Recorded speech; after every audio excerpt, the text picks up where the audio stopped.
نحمده ونصلي على رسوله الكريم أما بعد.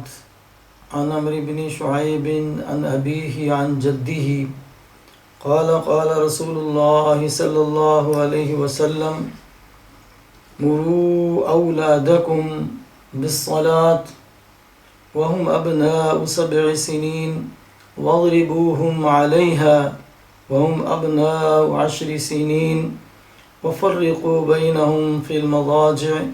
رواہ ابو داود. سیدنا حضرت عمر بن شعیب اپنے باپ سے اپنے دادا کے اساتذہ سے بیان کرتے ہیں کہ رسول کائنات صلی اللہ علیہ وسلم نے فرمایا اپنی اولاد کو نماز کا حکم کرو جبکہ ان کی عمر 7 سال ہو، اور نماز نہ پڑھنے پر انہیں سزا دو جبکہ ان کی عمر 10 سال ہو، اور ان کے بستر الگ کر دو 10 سال کی عمر میں۔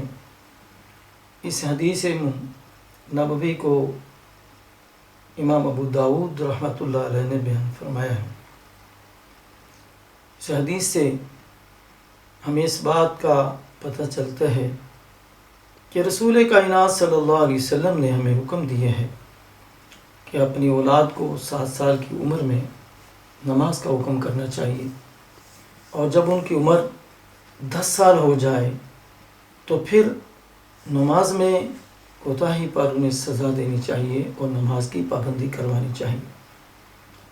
اور آخری بات، 10 سال کی عمر میں ان کو الگ تھلگ سلانا چاہیے، بیٹیوں کو الگ، بیٹوں کو الگ۔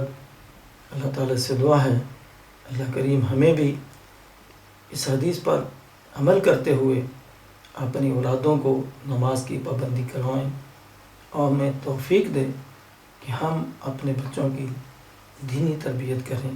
آمین۔ وآخر دعوانا الحمدللہ رب العالمین۔